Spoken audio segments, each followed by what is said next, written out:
it's adding up quite fast. With the insurance and the tax, I'm already paying over €. Have you guys ever wondered how much it really costs to own an M car? Well, in this video, I'm gonna go over all the ownership costs you guys need to know when owning an F82 M4. But before we do that, let's go and give the car a wash because it is absolutely filthy. I think that guy's finished now, so let's head in.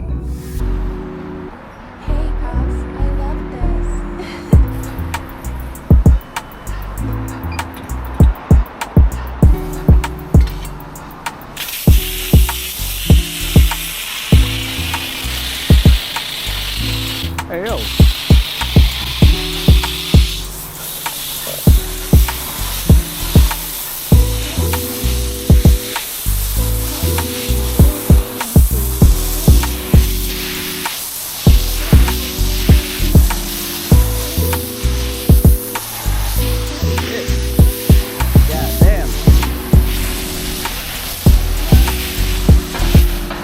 I'm gonna get my tire brush just to brush down these tires because it is absolutely filthy.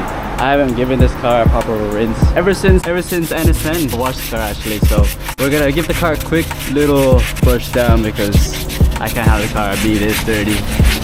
Ugh. Guys, can you see all the dirt? Look how brown the soap is already.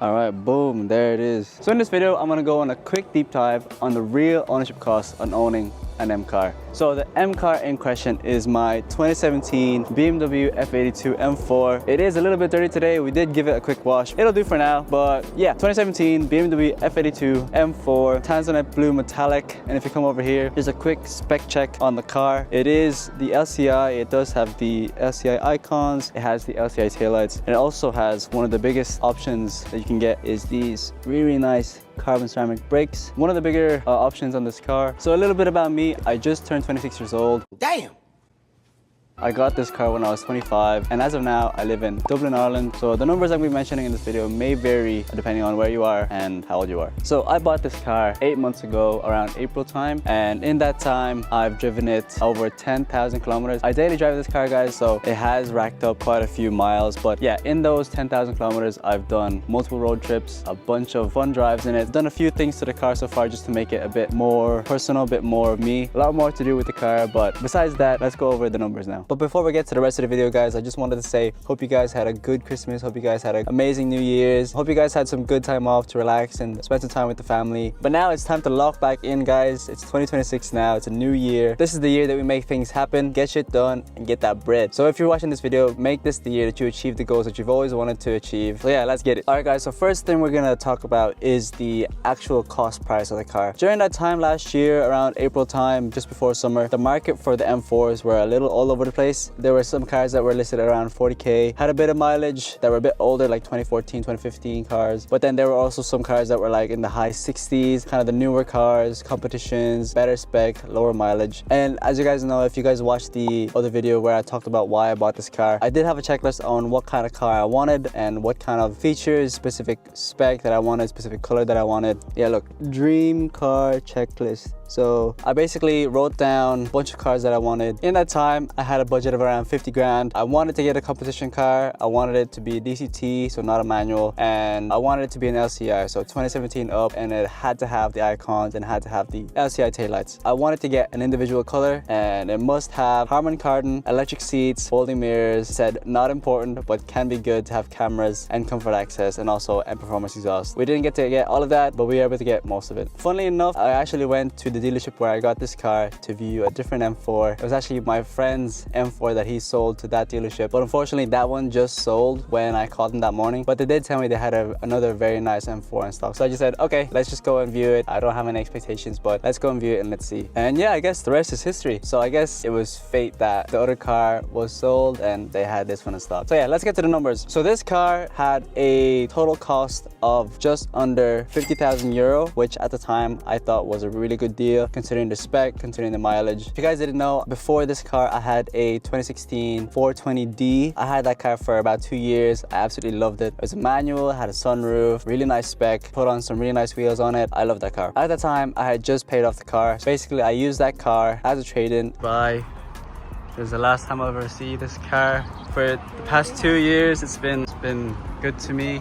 And I also added in some more funds for the down payment, and that ended up being around 50% of the car, which is around 25,000 euro. So I put down 25,000 as a down payment, and then for the remaining balance I took out a loan from my local bank, which I was able to get a really good interest rate on. I took out a loan rather than getting a finance because the interest rates were so much better at the bank rather than financing, because I think the financing they were going to give me were around like 9%, which was way too high. So the loan was a 4-year term and my monthly payments came to be around 570 euro every single month. Now I could have easily brought that down to maybe 2 or 3 years, but that would have left me very skint every single month. I wouldn't be able to enjoy the car, I wouldn't be able to enjoy myself. But in saying that, I do plan to pay off the car at the end of the year, which would basically be paid off in under 2 years, just like I did the other car. All right, the next big expense you guys need to be aware of is insurance. A bit of background about my driving history is I've been driving now for about 4 years and I have 4 years no claims bonus. So what that means is I've had 4 years with no accidents, no points, I think, and no claims on my insurance. So yeah, basically 25 years old, 4 years no claims bonus, no claims, no accidents. The cheapest one I was able to find at the time was just under 1,800 euro every single year, and that is full coverage, full comprehensive insurance. And I was quite happy with that because every other insurance company that was even quoting me at the time were giving me 3 to 4 grand every single year, and majority of them weren't even insuring me. So if you guys are looking for insurance, just make sure you guys look around, see where the best deals are at, and don't accept the first one you get. So yeah, this 1,800 I paid in full. I always kind of pay my insurance in full just so I kind of avoid paying extra in interest when doing like monthly installments or quarterly installments. And I suggest if you guys can do that, also do the same. So yeah, that's it for the insurance. The next thing we need to talk about is the motor tax here in Ireland. So if you guys didn't know, if you guys don't live in Ireland, to be able to drive cars here, you have to pay motor tax. And for each car, it's different. For this car, for the M4, every single year, I pay 1,250 euro just to be able to drive the car, which I think is an absolute rip-off. The tax system here in Ireland, I think, is quite stupid. There's no specific reasoning as to why cars pay different amounts of tax. This car is 1,250 because it's a 3-liter and high emissions, all that stuff. But if you guys know, the new G90, the new M5, has a V8, has over 600 horsepower. It pollutes the planet a lot more than this car. But for some reason, just because it's a hybrid, the tax on that car is like 200 euro, less than 200 euro. How does that make sense? But anyway, it is what it is. And again, I paid this in full. So yeah, it's adding up quite fast. With the insurance and the tax, I'm already paying over 3,000 euro the next day.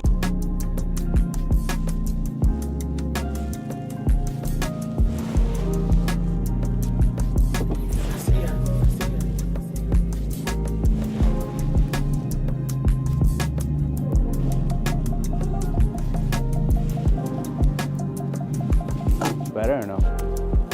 Alright guys, the next thing we're gonna talk about is fuel. So this is gonna vary between how often you drive this car, but for me, I drive this car around 5 or 6 times a week, so it's gonna be quite expensive for me. I do fill this up maybe once a week or once a week and a half. Here in Ireland, the average prices for petrol is around like 170, something like that. This has a 60-liter fuel tank, so full tank will come to around 80 euro, I think, just on average. And this will be on premium fuel. If you're planning to daily drive this car, expect to fill this up every single week and be prepared to be paying around 80 to 90 euro every single fill up. It's not economical at all. I'm getting around, let's see here, As you can see, I'm averaging around 23.4 mpg, and that's a mix of backroads driving, highway driving, and just general city driving, stop and go traffic. So it's not the best, but it's also not the worst. I know some of the V8 guys can say this is a lot better than their car, but that's what you have to expect when driving a sports car like this. All right, the next thing you need to keep in mind for these cars is the tires. So the tires that come in these cars are wider than the average car. So this car in particular has 285 in the rear and 265 I think in the front. My car came with Michelin Pilot Sport 4S tires, and these tires are not cheap, guys. And the price of these 4S tires average around here in Ireland 280 euro for the front tires and around 350 for the rear tires. So imagine a full set of tires will be close to 1.3 thousand euro just for tires. So thankfully, ever since I got this car, I haven't been going too crazy, so the tires are still very good. The thread wear on these are still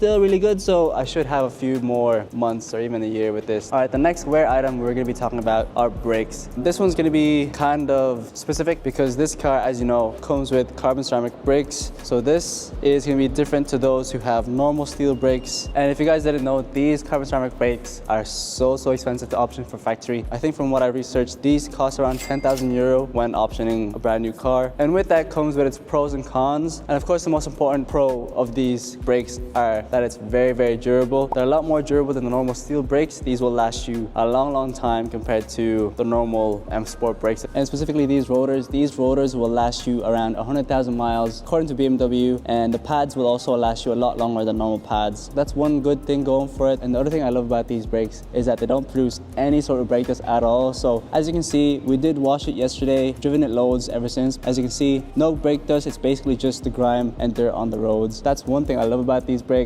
No brake dust, very easy to clean these wheels. Next thing is that they're super lightweight, and these are great for track driving. So if you track your car, if you track your M car, I would definitely recommend getting these brakes. But if you're just daily driving the car and you're not really going too hard on the track or not even pushing too hard on the road, I would recommend just getting normal steel brakes, as these brakes can be very costly to repair or replace. Even the slightest crack on these rotors can cost you thousands of euros just to replace even just one rotor. And also just in general, the pads, these ceramic pads will cost you a lot more than the normal brake pads that you put on any normal car. Yeah, just a lot more expensive in general. And maintenance wise, for this car anyway, these brakes were serviced around 20,000 kilometers ago, which gave me a big relief when deciding to go for this car, because if I had to do service for this car for these brakes, they would have cost a lot of money anyway to just get the pads replaced and also to get the brake fluid and everything serviced. So I'm really glad this car had done that prior to me buying it. So yeah, that's pretty much it for the brakes.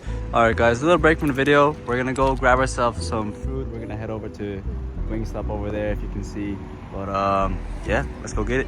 It's been open now for a few weeks, so it's not as busy, and it is 4:55 right now. It's a Thursday, so it's not that busy. As you can see, there's no line, thank God. Let me know down in the comments, guys, what is your favorite order here at Wingstop? I'm honestly not sure what to get, so I guess we'll just wing it. Get it? Wing it? Haha, no line.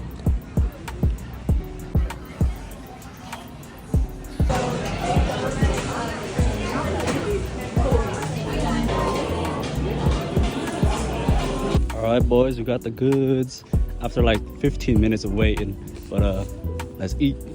Safety first, guys. There you go. Okay, here we go. Let's see what we got.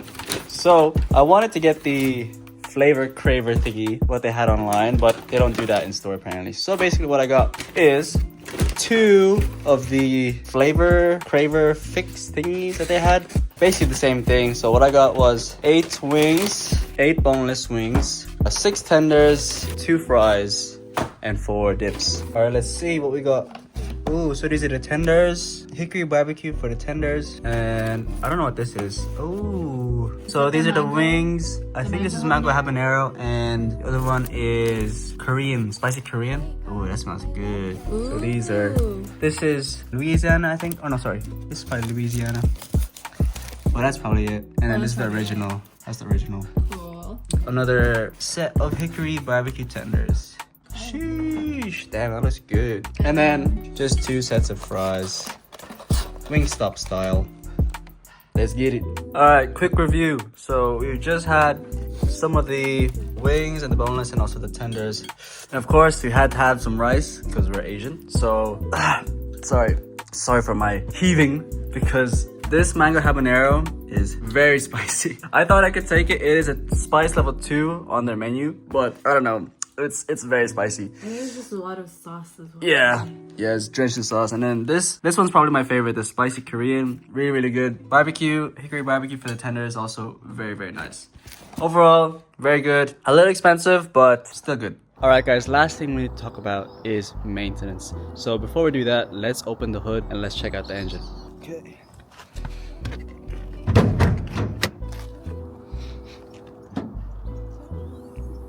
Whew. There it is, guys. BMW's straight 6 twin turbo S55 engine. Oh, what's this? Check engine bros. Oh, okay. Nice little sticker I got. That's pretty cool. So this is the engine bay of the F82 M4s. As you can see, this beautiful carbon fiber strut brace that even the new G80s don't have. So this is really, really cool to have. This is the engine cover, and then you see the 2 charge pipes. Now, so since this is an M car, the maintenance will be a lot more expensive than any normal BMW or any other normal car. It's called M tax, guys. Just because it's an M car, everything is a lot more expensive. Brakes, servicing, car parts, car mods, everything. But that's just what comes with owning these kind of cars. Like for example, my old car, the 420D, servicing that car only costed me around like 150 euro to 200 euro, whereas something like this costs around 300 to 350 euro, even up to 400 euro depending on where you go. So definitely a lot more expensive to service an M car over a normal BMW. And like I said before in previous videos, there's a specific kind of oil that this car needs. You need to get oil that has the specification of BMW Long Life 01, I think, or whatever. But as long as it has that specific spec, you should be okay to put that oil in your car. A lot of people run different types of oil like OW40, OW30, 5W40, 5W30, blah blah. I think they all work the same. It's just on preference, I guess. As long as it has that BMW LL01, you should be good. So guys, BMW individual tanzanite blau Fühler Schwarz. So this is the color code of the car, if you didn't know. Very cool to have that in the engine bay just to verify that this is an individual paint. And I guess one more thing we can include in this video is car washes or car cleaning maintenance or car washing maintenance. So what I mean is, so since this is a nice car, you'd want to keep it clean, you'd want to keep it maintained. Overall maintenance of the car's condition, meaning like the paint, just the overall body of the car. So if you're the type to have detailers wash the car, detail your car on a regular basis, you need to also include that in your monthly expenses because some of these details are very expensive. So yeah, that's one more small expense you need to think about. So guys, just to give you a quick breakdown of my potential yearly expenses on this car, we're just going to be including my loan repayments, my fuel, my insurance, tax, and servicing. So yeah, like I said, every single month my monthly repayments are 570 euro. So 500 multiplied by 12 is 6,840 euro every single year just for repayments. Fuel, I put it around 4,000 euro, so that's like 80 euro every single week. So 80 by, let's say 50 is 4,000. Insurance is 1,800, tax is 1,250, and for servicing, let's just put it around 300 euro. So that comes to about 14,190 euro. Ooh, is that correct? Damn, I did not realize I'm paying that much money every single year. Damn, no wonder I'm broke. That's my own personal numbers. It's gonna vary between different people, so don't use this as like the bottom line. Just use this as a guide to show you how much it really costs to own something like this on a yearly basis. It's not cheap. If you're willing to spend the money and if you're willing to invest the money into this car, then I definitely would say go for it. You're not gonna regret it. This thing is super fun. I think it's definitely worth it. It's definitely an investment for sure for me. So yeah.